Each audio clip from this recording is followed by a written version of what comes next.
dipersembahkan oleh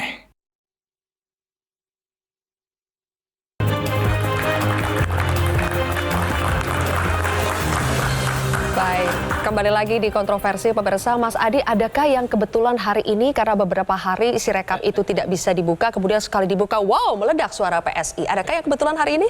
Ya, bagi saya dalam politik itu tak ada yang kebetulan. Yang kebetulan itu pasar malam aja. Jadi pasar dadakan yang kemudian menyajikan begitu banyak menu-menu yang bisa dinikmati oleh rakyat ya. Kenapa yang kemudian menurut saya menjadi ramai ini PSI? Kan indikasinya tiga hal. Pertama, orang selalu menuduh kekuasaan itu kan dengan penuh syakwa sangka. Jadi ketika PSI dipimpin oleh Kaisang, sepanjang itu juga maka dianggap sebagai upaya untuk mempermudah PSI lolos ke parlemen. Meski dalam prakteknya mungkin tidak semudah yang dibayangkan oleh publik. Tapi per hari ini banyak publik menilai bahwa kekuasaan itu memang segala sesuatunya itu dipermudah untuk kepentingan politik elektoral. Yang kedua, dari dulu kan semua lembaga-lembaga survei mengatakan bahwa PSI itu haram hukumnya dalam tanda kutip ya. Istimewa ulama para tukang survei itu mengatakan ya. Apa tuh?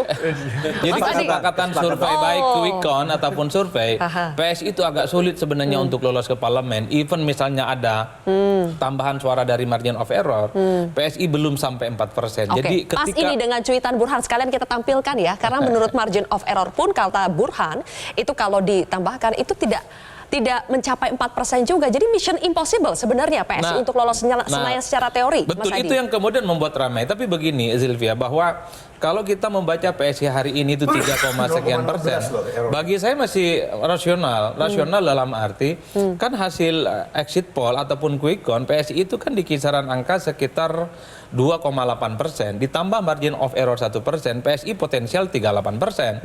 Artinya kalau per hari ini itu PSI 3,2% masuk akal, masih di bawah 3,8%. Yang nggak masuk akal itu nanti kalau PSI sudah lewat dari 3,8%, apalagi lolos ke parlemen. Nah kalau lolos ke parlemen, saya kira kuncinya dua, harus ada audit investigatif nih, baik kepada KPU ataupun lembaga survei yang melakukan quick count. Kenapa? Survei-survei ini kan kalau soal quick count sangat kredibel. Memprediksi siapa yang menang presiden satu putaran, kredibel juga memprediksi siapa yang menang pileg, runner up dan juara 3. Masa giliran PSI salah sih gitu loh. Makanya layak untuk di audit investigasi. Nah yang ketiga, temannya Bung Ciko mengatakan hasil ngobrol dengan presiden ada 3 hal katanya itu. Pertama, nomor 2 ini menang satu putaran, yang kedua itu PDIP suaranya berkurang, dan dua-duanya terkonfirmasi. Yang nomor Andi 1 yang Wijayanto belum ini ya? terkonfirmasi PSI lolos ke parlemen. Kan ini yang membuat ramai. Ini yang membuat ramai. Jadi ilmu suudzon rakyat itu muncul Bang di mana-mana Bang. Oleh karena itu bagi saya sebenarnya kalau dibilang dalam politik itu kebetulan, bagi saya nggak ada yang kebetulan. Misalnya saya pakai data kumparan deh, temuan kumparan di Sirekap. Ada sejumlah TPS di mana suara PSI nggak sinkron dengan hasil C. Di Haurgelis, Indramayu, di Jayapura, Denpasar Selatan, di Penumbangan, kemudian di Cilegon, dan seterusnya dan seterusnya. Artinya banyak sekali. Rata-rata agak sama. Misalnya suara tidak sah itu 60. Kemudian dia berubah menjadi suara PSI.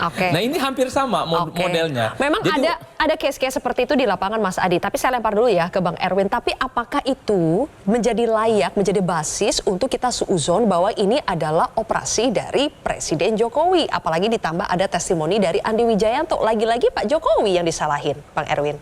Jadi bagi Golkar, kita melihat juga kan hasil dari pemilu ini nggak ada menyangka juga Golkar bisa nomor 2, terus kemudian mepet dengan PDIP. Jadi menurut saya pribadi ini Golkar melihat bahwa ini kerja-kerja dari caleg, ya kerja-kerja dari kandidat itu sendiri. Karena semua TPS dijaga oleh saksi kan, ya, baik dari saksi partai A, B, C, D dan semuanya ada di situ. Dan sekarang sudah dari data yang saya terima sudah 2.000 kecamatan yang sudah ada di data KPU ya, dari 7.000 kecamatan. Saya melihat bahwa angkanya konsisten dengan hasil dari quick count itu. Jadi saya bisa melihat bahwa data yang masuk dengan data quick count itu konsisten. Angka PSI masih konsisten ya sesuai dengan quick count. Kalau quick count malahan lebih rendah dari pencapaian PSI sekarang. Oh ya, konsisten saya melihat. Oke, masih konsisten. Oke. Mas Tobas, sebetulnya apakah betul ada sentimen tertentu partai-partai lain ini dengan PSI karena PSI itu adalah partai yang diketuai oleh anaknya anaknya Jokowi. Apakah memang ada sentimen khusus kepada PSI sehingga PSI apapun yang terjadi tidak boleh lolos Senayan? Ya, sentimen kan tidak mungkin muncul kalau misalnya tidak ada dasar dan alasannya gitu kan. Nah, kalau kita lihat kan dari proses yang selama ini berjalan, kecurigaan itu sudah mulai muncul bahkan sejak masa kampanye. Ya misalnya banyak pertanyaan ketika tiba-tiba banyak baliho-baliho PSI yang dipasang di daerah-daerah yang tidak diketahui apakah di situ ada pengurus PSI-nya barangkali ya. Dan baliho juga bagus-bagus. Juga sudah ada juga misalnya video-video yang beredar yang menggambarkan baliho itu dibawa oleh mobil-mobil sedemikian banyaknya. Nah, itu dari awal ya. Yang kemudian terus berturut-turut sampai saat ini ketika pemungutan suara sudah selesai, rekapitulasi sedang berjalan, sirekapnya berjalan tapi juga memang masalah di sirekapnya.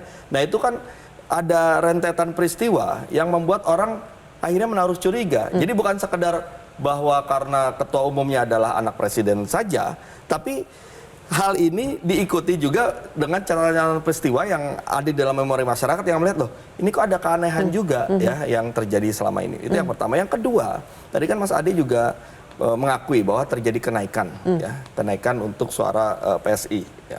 Dalam proses penghitungan yang saat ini sedang berlangsung. Kenaikan itu kan yang dimaksud pastinya bukan soal sekedar kenaikan suara. Kalau kenaikan suara semua partai pasti akan bertambah karena memang ini sedang dihitung. Tapi kan yang juga terjadi yang secara anomali kan persentasenya.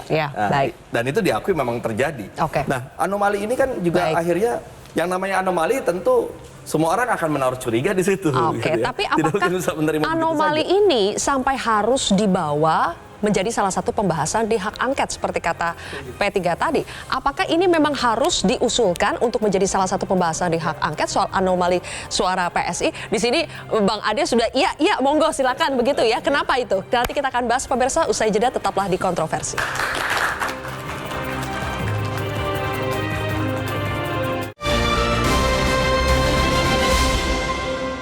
Jelajahi cara baru mendapatkan informasi. Download Metro TV Extend sekarang.